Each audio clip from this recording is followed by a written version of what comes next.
You're listening to the Paranormal Peeps on the Darkcast Network. Come to the dark side of indie podcasts with the Darkcast Network. We have cookies. Between the realm of the dead and the journeys of the living, join Josh, Jamie, and Elisa as they delve into the vast world of the paranormal and breathe life back into the history of the departed. Hey everyone, welcome back to the Paranormal Peeps podcast. I'm Elisa. I'm Jamie. And I'm Josh. And we have got a wonderful set of Christmas ghost stories to Short tell. stories. But yeah, they're short stories, but that's okay. Yeah, People like short stories. It keeps their attention span. exactly. It's good for Because they're all. short. It's good for all of us who have ADHD. What? Okay, so I want to start off just by reading this little thing. It says, traditionally, Christmas in England was a time for scaring the crap out of little children by telling ghost stories around the fire. Charles Dickens, as we all know, led the way with his famous ghost story, A Christmas Carol. But what about the real ghosts that are said to haunt the land at Christmas time? And why don't we do this now? I don't know. And maybe some people do. I'd really love to scare the crap out of my kids. Like, Right? It just would be fun. You're such a good mother. I know. They're boys. But the thing is, They love it. They love it. They love it. the thing is, though, now, like, because they would just sit around and tell stories around the fire. Yeah. Like, they didn't have TV where they can watch Saw and all these horror movies and get desensitized to all of it. Because you tell the ghost stories now and they're like, So boring. well, that was supposed to be scary. Well, if we showed them images of what we've seen growing up of like Krampus and like, like all the, Yeah. they're terrifying. Yeah. Yeah. It would be. And there's some movies though that I have to say, I'm like, how was I allowed to watch this? This is terrifying. I don't know if I want my kids to watch this. And well, by today's standards, what we watched back in the day is really tame compared to things today. Yeah, Movies that's true. and all right. So the first one that I have is the haunted Christmas feast at Alcatraz. Oh, I've heard this. Have you? Yes. I have not, so this is cool. Okay. The island of Alcatraz off the coast of San Francisco has a long and spooky history. In its earlier days, Native Americans allegedly used to banish miscreants into to the island as a punishment, where they were reportedly plagued by the local spirits. And Alcatraz, of course, became a notorious federal prison in 1934, housing criminals such as Al Capone. Of course, we all knew that. Before being shut down in 1963. So today, visitors to the island report hearing screams, the clanging of metal doors, and the sound of voices within its walls. So one of the more famous tales associated with the island occurred in the 1940s when Warden James Johnston held a Christmas Day party at his residence for the staff at the prison. So the good cheer is said to have been brought to a swift halt when an apparition sporting mutton chops and a gray suit appeared. The temperature in the room plummeted and the fire blew out. So all this happened before it returned to normal when the spirit disappeared about a minute later. Actually, a minute is a good while. That's a Yeah. time to see a spirit. It's usually just like a second. Well, honestly, they probably felt like it was a minute. Mhm. It probably was maybe like 10 yeah, seconds. You but- can't believe what you're seeing, you know. And time goes slow when you're Yes. shocked like that. The rattle guards were too scared to stay in the residence, and the rest of the Christmas celebration ended abruptly. Well, can you imagine Wow. that, like having the fire Go go out, out like that? just going out the room. It's one thing dropping. if you have a candle. It's Yeah, another but thing a whole if you fire? have a yeah. Isn't that crazy? That is kind of crazy. That would be a lot. That would take a lot. So then another one I have is called The Ghostly Queen Returning Home at Hever Castle. So Anne Boleyn is notorious as the second of King Henry VIII's ill-fated wives.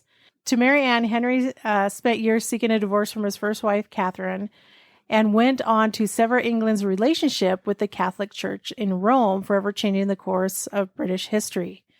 So despite the legends he went to ensnare her, Henry soon grew tired of Anne and, choosing to believe the idle gossip surrounding her, had her beheaded in 1536. So a number of reports exist of the ghost of Anne, but perhaps the most affecting is the version said to haunt her childhood home, Hever Castle in Kent. Some say that every Christmas Eve, the specter figure of Anne can be seen slowly gliding across the bridge over the River Eden toward her family home where she was at her happiest. Every Christmas Eve? Mm-hmm. That's what it says. I guess we're going to England, guys. That's where all the good stuff is. Right?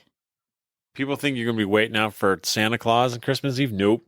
Waiting for the ghosts. We're waiting out for the ghost. We're waiting for the spirits, man. And so then the last one I have is the Headless Horseman at Roos Hall. Roos Hall in Suffolk lays claim to being one of the most haunted houses in England. The 16th century hall has a number of sinister connections, including a gruesome hanging tree, which is an oak tree planted at the site of the old gibbet where numerous criminals were hung. To make things even spookier, inside one of the building's cupboards, the mark of the devil's cloven hoof is said to be imprinted.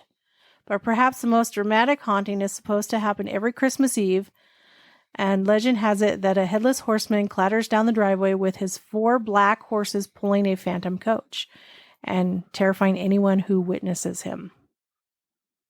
I want to Interesting. see it. I want to see it. I know. It's things like this that I'm like, all right, tell me when and where. Right? I'll be there. Well, I wonder because Right. when we did the Irish tales or legends, we had the Doulahan, which was like the headless horseman. Mm-hmm. Scottish. Wasn't that Scottish? Irish. Was it Irish? Uh-huh. It was Irish. Okay. What I wonder though is that what they're talking about here too? Is just a Doulahan, but they call it the headless horseman. Could be. Yeah. I mean, there's a few in England with this same kind of story. of the Along the same lines. Mhm. Yeah. Very similar to one another. I have Yep. one more. Sweet. Okay. So this is called The Mistletoe Bride at Bramshill Ooh, House. this one's fun. So in the early 17th century, a young woman named Anne was to be married on Christmas Day at Bramshill House in Hampshire, England. After the ceremony and feast, as was tradition at the time, all guests were all set to carry the bride to the bedchamber. Anne suggested a game be played and asked for a 5-minute head start before the guests came to find her. Everyone searched long and hard for Anne, but no sign of her could ever be found. At first, they thought she had played a merry trick, but soon a sense of unease fell over the guests. The bridegroom, Lord Lovell, was distraught, and guests began to whisper that she must have fled. Days, weeks, months, and even years passed, and Lord Lovell never stopped looking for his bride. One day, some 50 years after her disappearance, he was up in the huge attic of the sprawling mansion, where he began tapping on the oak paneling. As he knocked, a long, hidden secret door sprung open, and inside he found an ornate wooden chest. He pried open the heavy wood lid, and there, still in her wedding dress and clutching her mistletoe bouquet, were the skeletal remains of his beloved. The scratch mark on the side of the lid of the chest attested to her desperate but futile effort to free herself from the hiding space. So it said that it was actually locked, that it had a lock on it. Yeah, this doesn't say it was locked, but it says here too, while the story appears in many variations, Bramshill House is thought to be the most likely site where this happened. Yeah. So they were like, he was ready to whisk her up to bed. Mm-hmm. And she's like, no, let's play hide and seek. And so, the tales and stuff that would ensue. Yeah. Oh, I can imagine. But pretty cool though. Yeah. But 50 years. 50 Mhm. years. So think about it. Like you'd be almost 70, 80. Well, and he never remarried. Oh, that's a shame too. That's horrible. Like, it's like, oh, here's a little secret door and In it a chest. in a chest. And Well, and that tells you like why he didn't even smell it. Because when I had heard this story, I was like, well, why didn't he smell it? Because that smells Right. terrible. oh, yeah. Yeah. The smell of death. But if she's tucked away, Up in an attic, Away. behind a door, In Behind- a locked behind chest. oak paneling in a locked chest. I bet you the chest is cedar or something Oh, like that. probably. More than likely, yeah. So, and this is the lesson here is don't crawl into tiny little spaces because you have a good chance of suffocating to death. Yeah. I mean, I don't know if chests back then, like when the lid was shut, would they automatically lock? I doubt it, because then how I would don't she have know. gotten in there unless it was already open? So I've read a few of that same story, a few different versions. Yeah. That one was the only one where it said it didn't have a lock on it. It didn't mention a lock. Yeah. This one doesn't. Yeah. But all the other ones mentioned a lock. But Yeah. like some of them would say like her slamming down the lid, Mm-hmm. like letting it drop, hid the sound of a hiss and a lock. Mm. Oh, So I don't know. crazy. I mean, maybe it wasn't a full lock, like padlock style. Maybe it was just the latch came down over the top that of it, very well Mhm. could be. and now you can't lift it up because you No. don't have any No. room, and that's it. And you got to imagine in a small chest like that, you probably got what 5 minutes of air, 6 minutes of air, not much. Well, back then they made their chests pretty big. Well, not only that, but through the little keyhole, you would get air. Mm-hmm. I think she died of like dehydration, starvation, Which means she Yeah. was alive for a week. at least. Yeah. Mm-hmm. Can you imagine? Nobody Well- heard her No. screams. That would Yeah. be. That's terrifying. I would much rather a 6 minute. You lost air, you suffocated to death, because you're just going to Mhm. pass out and then you Yep. die. Mm-hmm. That would be much more tolerable. Well, can you imagine the hope that you would have that somebody would find you and it never coming to Yeah. fruition? Or nobody could hear your screams and hollering and banging on the chest. Because at some point your voice would get Hoarse. hoarse and you wouldn't be able to hear. Yeah. Wouldn't be able to yell.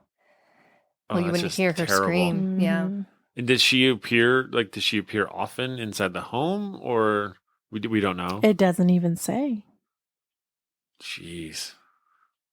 Just I think the relation, to the Christmas is she was married on Christmas Day. Yeah, So that's yeah. still terrible. Married and then died. Same day. How horrible. Yeah, it's awful. Absolutely awful. Well, we hope all of your guys' Christmases are much better than this poor lady's. Yeah. And as always, stay ghosty, my peeps.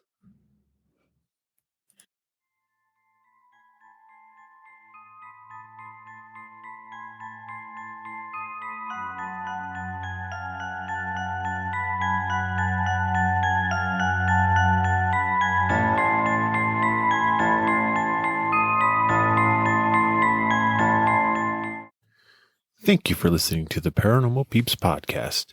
You can find us on social media at Twitter at CPR Paranormal, on Facebook at Paranormal Peeps Podcast and Cold Spot Paranormal Research.